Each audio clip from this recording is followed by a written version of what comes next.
Hello and welcome back to Life in Pictures podcast. This is our first episode of 2023, I think. Welcome to 2023. The last one we did was Christmas Eve, I think we released it. I don't know. I don't know. Anyways, I'm pretty sure this is the first one we've done this year. And this year, we watched a movie yesterday starring Mel Gibson. Yes. And it came out last year. The trailer looked really great. I had really high hopes for this movie. Well, not really high hopes for this movie, but I thought it looked pretty interesting. And it was pretty interesting until the end, where they decided to give everybody the finger and go home. So we'll talk about that a little bit more. But, every time I see a Mel Gibson trailer, I always kind of think, oh, maybe this is the one where he's going to come back and, things are going to turn around for Mel Gibson this time. This is not the one. This is not the one. Nope. Keep trying, Mel. So the movie that we're going to be talking about is On the Line. And it is not to be confused with the 2001 cinematic masterpiece starring Joey Fatone and Lance Bass. Yeah, the totally believable masterpiece where Lance Bass will stop at nothing to find a girlfriend. So, there you go, if you want to watch that. We love you, Lance, if you're listening. He's totally listening right now, I'm sure. He's, you don't got nothing else going on. He's one of our 3 listeners. One of them. Here's the thing. You can say that, what I just said, and a lot of people might think that you're being like anti-gay or something. And it's not anti-gay at all. It's just a fact that if you happen to be a gay man, you're not going to try to go to great lengths to be romantically involved with a woman. It just goes against everything you believe in. Well, maybe if they're paying you millions of dollars to do that in a movie. If anything, it's pro-gay. I'm encouraging him to be his true self. And he is, because he's married to a man. And they have 2 lovely, beautiful, wonderful children. That's right. But anyway. Don't ever hide it. Spinning it back, this On the Line has nothing to do with that On the Line. So if you were curious if there was any overlap, absolutely none. Not even close. So this movie, you can see it on all your streaming platforms of choice where you can rent and buy movies. We actually bought it on Amazon.com. And the thing is, on Amazon, I don't know if it's going to stay this way, but you can rent it in HD for $5.99, or you can buy it in HD for $6.99. So I hedged my bets and bought it for $6.99 and figured, well, worst case scenario, it's an extra $1. Well, and now we have a bone to pick with Amazon. But I guess I lost that bet. I don't know. I feel like I got probably out of the $7 I spent, I feel like I got $5 worth of value out of it. So I did okay. That's very generous. Yeah, I think it was a pretty decent movie. It was really good until the end. Wasn't. Yeah, right up to the end. And then we'll tell you. But yeah, so yeah, Amazon, YouTube, Apple, all of those places. It seemed to me like Amazon was the best deal. So if you're looking to check it out that way, that's where I would go. Google has it. I'm not sure that it was at Redbox. I think we looked and it wasn't there yet, but maybe yeah. It is by now. It's around. If you look, you'll find it. Yeah. So anyway, we watched On the Line starring Mel Gibson, available for $5.99 or $6.99 to own if you go on Amazon. And here's what we thought. So, as always, spoiler alert. If you have not seen this movie, which you probably haven't, and you want to know what happens, or you don't want to know what happens before you see it, go watch it and then listen to this, and then you can. But no, don't go watch it, because we're gonna save you a lot of time and heartache here. You can watch it. Just know before you watch it that you'll probably be disappointed. If you like movies with absolutely terrible endings, then maybe you should watch this movie. Yes. But we were really into it, and then this thing happened, and we were like, what? Are you serious right now? You've literally just ruined this entire movie. You ruined the whole night. You're killing us, Smalls. All right, so should we give them the quick kind of plot Yeah. summary? All right, so plot summary here. Travis is good at this. I'll let you do it. All right, so Mel Gibson is this hotshot radio DJ who you kind of get the sense maybe used to be a big deal, but it maybe is not as big of a deal as he used to be. He's going in to host his talk show where he gives advice to people. Somebody calls up the talk show and says, I'm going to do something crazy. I'm going to hurt somebody's family. This guy's a real jerk, blah, blah, blah, blah, blah. Turns out the guy on the phone is talking about Mel Gibson's family. And then panic strikes. Like, oh, no, what is he going to do? He's got to save his family. Mm-hmm. So he's trying to talk this guy down, and it's a big game. And, it's a whole, will he be able to talk this guy out of hurting his family and or hurting himself? Not himself, hurting Mel Gibson. And then in the end, it's a bunch of crap, but I don't want to spoil the end because we got a lot to say about the end. So that's your quick plot summary. You can gain that also from watching the trailer.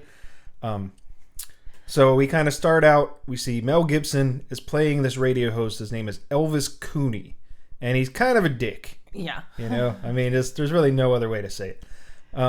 He has this midnight radio show.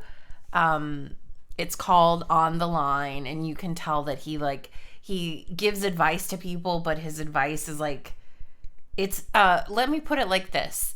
Absolutely not Delilah. That's the kind of energy we're talking about here. Yes. If you're familiar with the Delilah radio show. Which you must be. If you're listening to us, you're old, so it's a thing. You might be. Okay, so then there's this crazy guy that shows up in the lobby of the radio station, and he claims to be Jesus, which was kind of interesting considering Mel Gibson having, his involvement with the Passion of the Christ, mm-hmm. and also some of his other endeavors concerning religion, where he's maybe mm-hmm. gotten himself into some trouble. Yeah.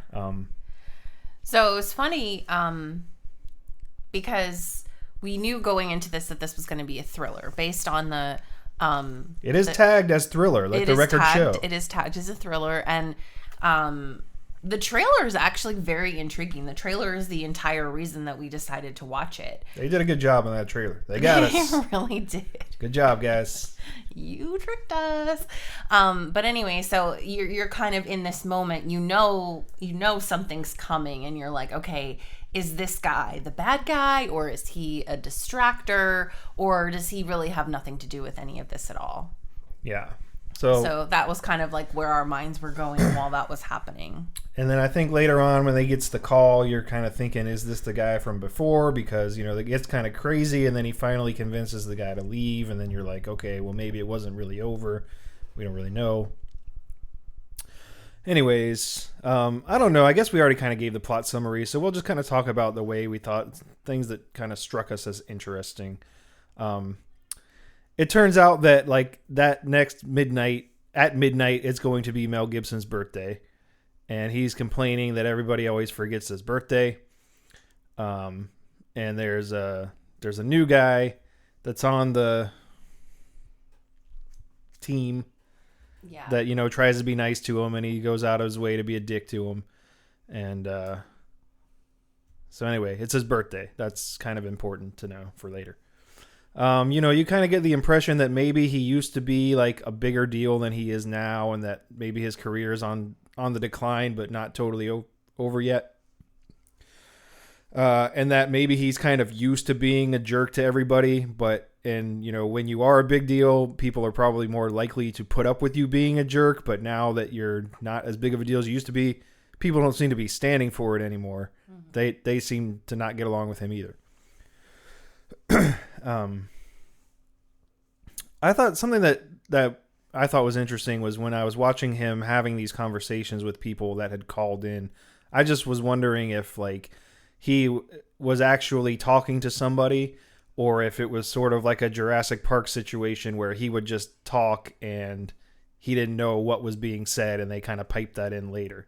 Or, I mean, he might have had an idea because I'm sure it's in the script, but I'm wondering if it was actually a live conversation or if they recorded the parts separately, which I don't know the answer to that. It was just something I was curious about. We thought it was kind of funny that he referred to Beyonce Knowles as Bouncy Knowles.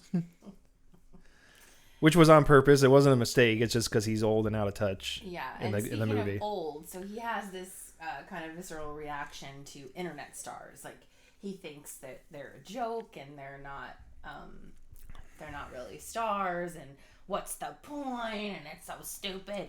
And I was like, oh my god, that's my husband. He's right. He's right. By the way, it's a very old man stance on internet stuff. The thing is, it's not all people on the internet. It's just people that like could be okay. So like Stephanie likes to watch TikTok every night, and it's the most pointless website I've ever seen because it's actually not, because let me tell you why. I got some really good ideas for like things to do on our Disney cruise. I know how to not get murdered in a hotel room. Thank you very much. And also, I learned how to cook some different things. Dude, if you need a TikTok to find those things out, like what do I do on my Disney cruise? Maybe I should look at the mountain of things that Disney sent us that told us what to do on the cruise. Nah, it's cool. I was listening to some dude on the internet. No, they know. It's just so much easier to watch like a little short video and get like a little piece of information of something you're specifically looking for. How do I not get murdered in a hotel? Hey guys, here's a new video for you. Did you know you could lock your door at night? Don't forget to like and subscribe. No. Okay, so here's the thing. Did you know that murderers can slip past? All they have to do is put like a piece of paper in the thing and they can slip past. Oh so my there's God. like different ways that you can make your room more secure. Like locking the door. No, the door's already locked. Well, then what are you worried about? I mean, if you get a room on like Not enough. If you get a room on the second floor at least, you'll be fine because everybody knows criminals can't climb stairs. False. This is false. That is Falsities. that seems to be the popular belief out there. So I was traveling for work this week, and we stayed in this hotel, and luckily my coworker and I we shared a room because neither of us wanted to be alone. It was very sketchy. The whole thing was very sketchy.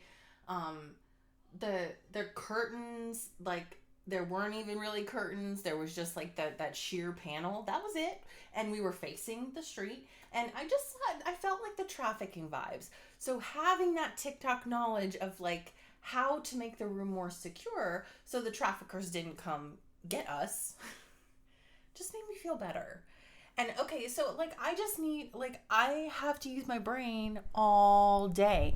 So at night, if I want to not use my brain a little bit and watch some TikTok, like, why you gotta judge me?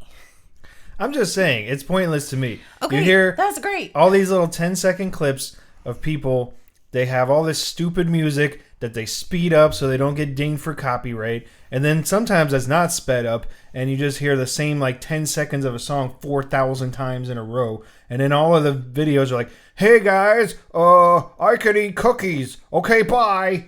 Like, why do we need to know this? Why? It's completely irrelevant. I realize a lot of things on the internet are completely irrelevant. This show is probably completely irrelevant to people out there. But I'm just saying, like, I don't get it. And here's the point I was getting at though. Okay. Is like these people, they make these videos, and I'm not saying every single video on the internet is like irrelevant or unhelpful. If it's stupid, keep scrolling. But what I'm saying is, you see these people that do make those types of videos, like, oh, look over here, there's grass. I have a phone and internet access. And you're like, that's the dumbest video I've ever seen. And they're like, yeah, that guy made $7 billion last year. And you're like, how? What? Who's watching it this many times that these people are making this much money? Or you see them and they're like, yeah, I got to stay in the castle at Disney World. Like, why did you get to do that? Well, because I have this YouTube channel. Okay, so you have a phone and internet access. Why did they let you do that? I don't know. I don't know either. Because it's not like Disney needs exposure, but they're just like, here you go, stay in this thing for free and do all this stuff. And then it's like other people, it's like, hey, I've been coming to this park for like literally my whole life, and I've spent like thousands upon thousands of dollars here. And they're like, yeah, that's cool. Get back in line and give us another 1,000. You don't have a phone and internet access like this guy. And that's the kind of stuff I'm talking about. Okay, so philosophical question. Like, let's get down. We're going off topic here tonight. It's okay. Digging deep. Is your anger at the fact that, like, this generation has it so easy if they want to be famous. Well, because backstory, Travis and I both had dreams of being stars, different kinds of stars. Travis wanted to be a rock star, who, he writes and produces and plays all of his own music. And I wanted to be a pop star, Broadway star, actress, famous chick. Which, right? If you would like to check out some of that music, you can check it out on my other podcast, Under the Radar with Travis McLeod. Subtle little plug there. Yes. No, I don't know, because I feel like some of the pathways are probably easier. But I think you still have to find an audience. There still has to be. But an audience is so much more accessible. You don't have to travel around the country to find an audience. I've kind of thought about this a little bit, because it's like yes, I think the price of admission is lower, so to speak, but also the marketplace is kind of flooded because the access is so much easier. Yeah. So it's sort of like when I was growing up and I was like, oh, I want to be a rock star. I'd like to be a musician. I've written and recorded this album. If I could get it into the stores, then that'd be amazing. But what you don't really think about is, like, it's great to be in the stores, but the goal is to actually get your record out of the stores. You want people to buy it. So now you can go on any number of websites and pay them, and they'll distribute your music everywhere you can buy music. You pay them $20 or something, and then you're on iTunes and Amazon and wherever the heck else, and you're streaming on Spotify and all of this stuff, which is great, and it's accessible and all of that. But all of those places, like, you're not the only one that can do that. So everybody else that has those dreams is also paying them the $20 and getting everywhere. Mm-hmm. And then the people that are using those services are just like, okay, there's 12 billion people here that I can listen to. And so it's in a way, it's kind of the same. It's like you kind of have to hope they stumble on it and like it. But I think that's kind of the key, is that it's got to be like a passive experience. Like, where if you think about who's your favorite entertainer ever? Britney Spears, probably, right? Yeah. Okay. Now imagine that, like, Britney Spears wasn't as famous as she is now. And, you might just be like, wow, I love every song she's ever done. She's my favorite artist ever, blah, blah, blah, blah, blah. And the way that you found out about her was what? You saw her on MTV, or you heard her on the radio. Mm-hmm. It's a passive interaction. Imagine if some lady you didn't know, who wasn't famous, that was Britney Spears, walked up to you at the mall and said, hey, you want to buy this CD or you want this flyer? You'd be like, get away from me. I don't want your flyer. I don't want nothing to do with you. I'm going to keep my head down and keep walking. Even though she may have turned out to be your favorite artist ever, one of the ways that you interacted was passive. So you got to choose, like, oh, I heard this song. I like it. I want to seek out more. They didn't have to come to you and say, here's this thing. Please listen to it. Okay. So I think that's still kind of the key now. Like, if you get on, I don't know, maybe they find you on Spotify or whatever the way it is. I'm not super knowledgeable about it, but I think it's always been a little bit of that. And I think if some of the tools and some of the infrastructure that we have now had existed back then, who's to say what may or may not have happened? I do definitely feel like I was more creatively driven back then than I am now. And I don't know. It might have taken off. It might have not have gone anywhere.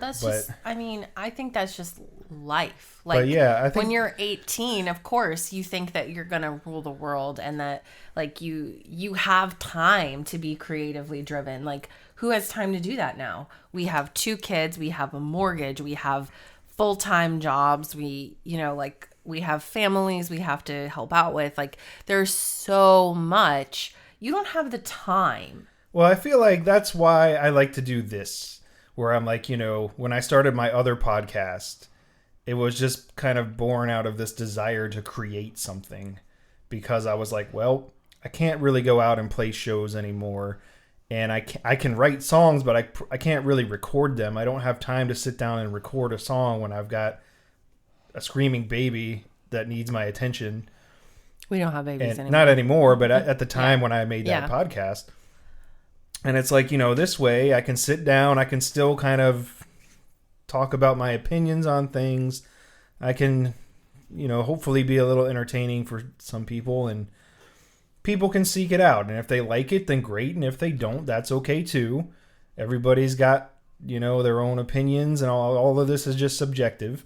But it allows me to do something that I might not have been able to do otherwise. And that's kind of the cool thing about, like, I don't think I was able to take advantage of the internet and like we were just talking about, in the same way that some of these new creators are. But it's nice that I didn't have to give up completely.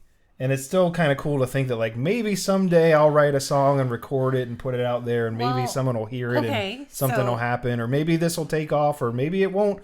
But the thing is, like, I don't really care if it does, because I'm doing it for me. Same thing with music. It's like, I hope people like it, and I hope it takes off, and that would be great. And I'm not trying to discourage anybody from supporting me or checking my stuff out, but it's not like if it doesn't take off, then it's just not worth it for me either. So why couldn't you then, do a little song on TikTok? Or, I mean, you've done Facebook Live. It's not much different than that. I don't know. I've considered it. Sometimes there's a lot of things that I want to do, and then I think, like, well, I don't know, maybe if for some reason this gets interpreted the wrong way, and then the next thing you know, someone's trying to get you fired from your job because you said you don't like chocolate ice cream or something, and there's like, I love chocolate ice cream, screw this guy, it's my dying wish to get him fired, or whatever. Everybody's like that now. I don't know. Maybe I will. Maybe I'll do a little of that. Okay, But so I anyways. took us way off track. So what I was trying to say about Mel Gibson was, he's a good guy, because we have the same grumpy old man energy. Grumpy old man energy. So anyway, he gets this call, and this guy says his name's Gary, and he tells him he's going to do some messed up stuff, and I thought this was kind of interesting because it's a little bit of a callback to one of our previous shows, which was on Psycho 4, which the plot was very similar to this movie, where Norman Bates calls into a radio show and says he's going to kill someone, and they have to try to talk him down and all that. It's not exactly the same, but very similar. Mel Gibson has a quote here that I thought was amazing. He said something was dickin' refuculous, which I'd never heard before, but that's great. Absolutely the best quote of the movie. So this guy Gary he calls back, he tells him he's at his house, he's going to kill his family, blah, blah, blah, blah, blah. So of course, Mel Gibson is freaking out, but it's interesting how quickly he, like, just jumps into, like, this negotiator mode. Okay, we're going to do this. And, like, did he have training for this? Is this something you train for as part of your radio schooling or whatever? We should ask Stephanie, because she's been to radio school. Connecticut School of Broadcast. But anyway, so yeah, Gary's crazy. He's very... The movie also had kind of Scream vibes a little bit. This guy's on the phone saying all this stuff he's going to do, and you don't know who he is or where he is, or...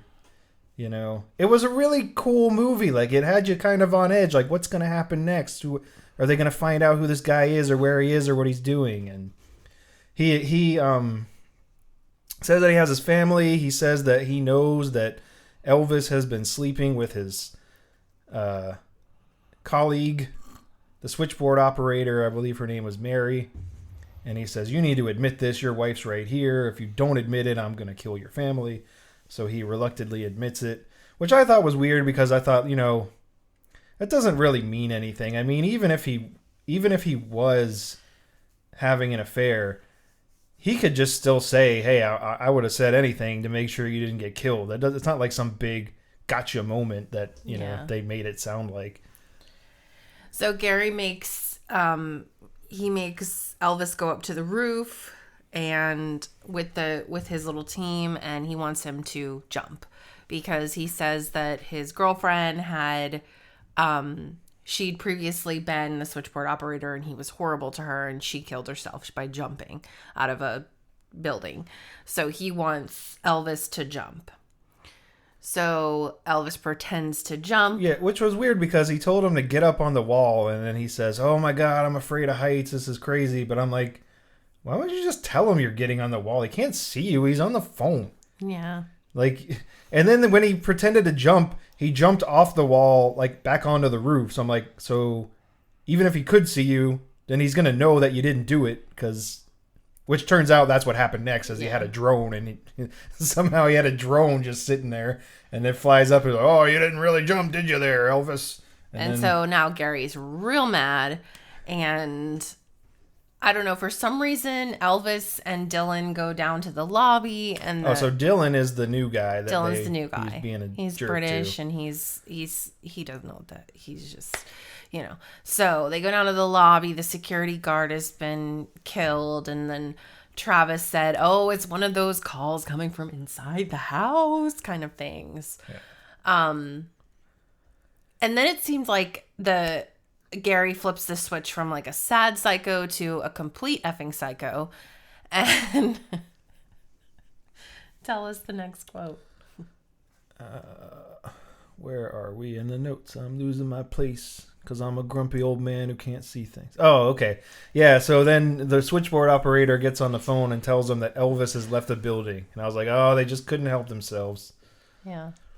So then we find out that the building is wired with explosives, and they're set to blow everything up in like half an hour or something. Right. Yeah. So Gary says, if you find me, then I won't blow everything up. But if you can't find me, whatever. So Elvis says, "I'm too old to play fucking hide and seek." Which I also thought was great because before he said that, I told Stephanie, I said, what if there's a plot twist? What if the guy on the other end of the phone is Danny Glover? And he's like, "I told you I was too old for this shit." And then he said that, and I said, "See, he's too old for it too." I thought it was kind of funny when they were talking about like, "Oh, what Hollywood actor would play you in the movie of this?" Yeah. And he said that Mel Gibson would be played by Tom Cruise. Which was also like a thing that happened in Scream, remember? Where they were talking about like who would play us in the movie. And... Then they go into this closet full of like costumes and props, but why? Which we thought was weird because we're like, it's a radio show. Why would you have puppets and stuff? Like they can't see any of this. Yeah. I mean, unless there's, I didn't ever see anything in the movie that said that it did other things besides the radio station there. So maybe there's a TV studio there as well or something. But if there is, I don't think they ever alluded to that. Yeah. So it didn't make a lot of sense. So Gary shuts down. They've got to get back upstairs because they figure out that he's in the studio. So they've shut down this guy's shut down the elevators. So they have to go up like 34 flights of stairs. And I could just relate to that because we just came back from a Disney cruise and there was a lot of stairs. A lot of stairs that we had to climb. You had to climb them because otherwise you just were never getting. There's no elevators. I mean, there are elevators, but there's like a bajillion people trying to use them at the same time. So. Yeah. Specifically, when we came back from Disney's private island, Castaway Cay. Hi, Disney! If you would like to feature us, if you would like us to come on a vacation, and take pictures, if you'd like to stop nickel and diming everybody for everything that you can possibly think of, that'd be great. But anyway, so. We came back from Castaway Cay and there was just like no way we were getting to the elevators. There's not enough. So we're like, okay, we're going to do the stairs. I get up about 5 flights of stairs and I have a full blown asthma attack. Like I was like, just go without me. I'm just going to stay here. I'll see you later. I mean, full on, like I couldn't walk. I couldn't breathe. I didn't think to bring an inhaler. Like that's not even, I was just so worried about being nauseous. I brought 75 kinds of Dramamine, but no inhaler. Save yourself. Yeah. So I really felt that when they were like dying going up those stairs. Yep. So they get up the stairs and they go into this room where they think that Gary is watching them from. They turn the chair around and it's what the heck is this dude's name? His real name is Kevin Dillon, which I think he's related to Matt Dillon because he looks like Matt Dillon. He is. He's his brother. And when we first saw him, we said, that guy looks familiar. And we looked it up and it said, oh, it's Kevin Dillon. I wonder if he's related to Matt Dillon. And it kind of seemed like he was maybe overacting a little bit. And like, I was like, I wonder maybe he's not like as experienced at acting as Kevin Dillon is. But then later on in the movie, I thought of another justification. Oh yeah, as Matt Dillon. Kevin Dillon is just as experienced as Kevin Dillon. They're about the same. I mean, they got him. Equal. And then so they find him dead, and then Gary says, well, you should be happy because now the 8 p.m. slot is available. So that made me think that maybe Elvis had been like demoted to the midnight slot, which kind of goes along with the notion that, like, you know, he's on the decline, that he used to be a big deal and he's not as big of a deal as he was once. Yeah. So then they want to try and like come up on Gary and surprise him. So they decide to go up the elevator shaft. Yeah. Like Die Hard. That was great. And then another quote that we thought was really funny was Mel Gibson said, "What kind of B-grade movie bullshit is this?" Yeah, which I thought they were kind of just being self-aware, because I thought this movie was kind of a smaller scale release, but Stephanie told me that it actually was in the theaters for a little bit. Yeah. Which is, I can tell why it didn't succeed. Now, they had a scene where his wife and his kid were in explosive vests, and you had to guess a code to let them out. And I guessed the right code, so yes. I would have saved everyone. He would have saved the day. But did it matter? It did not matter. Why? Why, Travis? Why did it not matter? Here's what happened. They finally get to this room. They finally find Gary, Mel Gibson, and Dylan go at him with a knife and a gun, and they grab him, and they say, all right, it's over, Gary. You know, you got to give it up. And then Gary says, nope. I got a detonator here, and if I let go of this button, everyone's going to die. So you take your knife away from me, and you put your gun down. And so they have to do it because they don't all want to die. And then he tells the cops that have called him, that are supposedly with Mel Gibson's wife and daughter, the code to take the vests off of his wife and daughter and bring them down and put them on Dylan. And so they do that, and then something happens. I don't know if he did it on purpose or what it was, but this guy dropped the detonator and nothing happened. And I thought at this moment that it was going to be one of those things of like, oh, he was lying, and now Mel Gibson is going to freaking kill him. Yeah. But what actually happened was everybody just starts laughing in this fit of laughter, and they're like, ha ha ha ha ha, gotcha, Dylan. And it's like, this was a big prank for your first night. And this is the douchebag internet radio guy that canceled on us in the beginning. I guess we didn't tell him that. But in the beginning, this douchebag internet star canceled for an interview. And they said, it was all a video for his stupid channel. Ha ha ha ha ha. And I'm like, really? Is that's the end? Are you serious? We were so mad. Because up until this point, it was a great movie. I was like, oh, this is really good. I'm surprised. It's a lot better than I thought it was going to be. And then they pulled that crap. And I'm like, it's like they wrote a whole movie and they just gave up at the end or something. Like somebody's like, what? How's it going to end? Oh, I don't know, the prank or something. Bye. Where's my check? I ran out of money. Yeah. Like, what, and it was a joke. What the hell was that? The end. So that happens. And then, this guy Dylan pretends like he's really mad. And then they back him into a corner and he falls down the stairs and hits his head. And then everybody's like, oh, crap. We killed the new guy. And I said, okay, this is real, or either this guy's pranking him back. And it turns out that guy's pranking him back. And it was all a big birthday present for Mel Gibson. And they do it again. And they say, ha, ha, ha, ha, Mel Gibson, we got you. And he's like, oh, no, that was crazy. And then the end. Yeah. Are you freaking kidding me? What even was the point of this movie? I don't understand. I can't even believe this was the ending. Literally, it was good up until that happened. And I'm so mad. 0 out of 10. Would not recommend. Terrible. I just don't understand why you would put all of that effort into this movie and then end it that way. And then I'm still just like, okay, so what was the point of that Jesus guy in the beginning? Because like the guy they were trying to prank wasn't there, and he had no idea that Jesus guy ever showed up.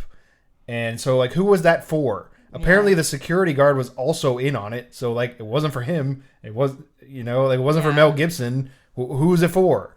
Like, none of this makes any darn sense. So, maybe there's some, like, deleted scenes that make something make sense. I don't know. But in its final form that we saw it in, this is stupid. Yeah. So basically what we wanted to tell you was, like, don't waste your life. If you're going to watch an On the Line, watch the one from 2001 with Joey and Lance, because it's I don't know if I'd go that much far. better. But yeah, it had a lot of promise, and it just that's how it ended up. So I don't know, man. I guess we'll see if Mel Gibson's got something else up his sleeve, because this is not the one. We were very disappointed in the ending to that movie night, but we wanted to tell you so you don't waste your time and effort on that movie. Yeah. So if you are going to watch it, just know what you're in for. Yeah. You got to know. Like, I guess if we had known going into it that it was going to be like a very stupid ending. Yeah. But I don't understand why they have it touted as a thriller. Yeah. Like, I feel like, you know, if I was going to incorporate that into the movie, there's a couple of ways you probably could have done it that was better than that. Like, what I would have done was probably, like, had them all, ha, ha, ha, ha, we got you. And then, you know, oh, this was all a prank. But then, like, it turns out that there actually is somebody really messing with them, and they just let their guard down, and then that guy does something crazy and, like, pulls you back in. Yeah. Like a false ending kind of thing. Yeah. Something like that. Then I would have been like, okay, cool. But, like, literally, that's the ending you're going with. I don't understand, like, who greenlit that? Who was like, yes, that's a good idea. Let's go with that one. Yeah. I don't understand. I don't know. Also, I would just like to let you know that if you hear a squeaky sound every couple of minutes when you're listening to our show, that's because Travis puts his foot on his foot pedal that's under his desk. That is so squeaky. Drives me crazy. Yes, that is the Line 6 FBV Express MK2 pedal. So, you know, if Line 6 wants to throw me some gear, yeah, it's I got very a phone squeaky. and internet access. Come on now. We can't be having this. It's distracting. I get very distracted. But anyway, that's our show for this time. Here's the other thing that I was thinking was like how it was tagged, like we were saying, how it was marketed as a thriller. It was like, also, if you're going to go with that kind of ending, maybe you should have made it more apparent that this is like you should have mixed it up a little bit. It was like kind of comedy and kind of a thriller. Right. It was just like thriller all the way up to the end. It was like, bam, F you, bye. I mean, and there were some lines that were funny, but I don't even know that they were intended to be funny. Yeah, it's like I wasn't trying to watch Jackass. Like, I wanted to watch a thriller. Yeah. You know, like if you were going into it thinking, okay, it's going to be kind of funny and kind of a thriller type movie, then it'd be different. But, like, you know, you just kind of feel scammed, I guess. I don't know. But, you know, in the end, I paid $7. I don't feel too scammed. I mean, you know. But all right, Mel Gibson, you got our $7. You win. But I will say this, though. If I had, you know, got somebody to watch my kids, gotten all ready to go, drove out to the movie theater, paid for 2 tickets, bought my popcorn, bought all this, paid for the gas, made a big date night out of it, and then that's what happened, I'd probably feel a lot more scammed. Yeah, so for sure. Okay, well, we hope that you've enjoyed your time with us. Yes, don't forget to check out our social media. We are Life in Pictures Podcast on Facebook and YouTube, at Life in Pics Pod on Twitter and Instagram. And if you have any suggestions for things you'd like to hear us talk about next time, maybe you want more of our everyday lives that have nothing to do with the movies like you got a little bit of in here, maybe you want less of that. Maybe you want to hear a different movie. Whatever. You got feedback, we'd like to hear it. Also, we would love for you to interact with us on the social media and tell us what movie you think has an absolutely terrible ending. Like, ruined the whole movie for you. Tell us. Let us know. If we get enough feedback, maybe we'll read some of the answers on our next show. Oh, that'd be fun. Or maybe we'll just make some up and pretend like we got feedback. How would you know? That's an old show business trick for you folks out Well, you're there. not supposed to tell them. Well, I'm keeping it real. Okay. They're not going to know either way. It could be real, could be fake. Who knows? Anyway. Tune in to find out. Yes. Also, if you like what you've heard today, please go on over to Apple Podcasts and rate and review so that we can come up on searches and stuff. Apple Podcasts, Google Podcasts, Spotify. Where else are we at? I don't know. I think we're basically like everywhere you can hear a podcast, because usually what happens is once you've got a few episodes under your belt, the scrapers online will push you out everywhere. Scrapers online. Thank you. So, there you go. All right, Travis, wrap us up. All right. Well, that's it for this week. We hope that you guys have enjoyed the show, and we'll see you later. Goodbye.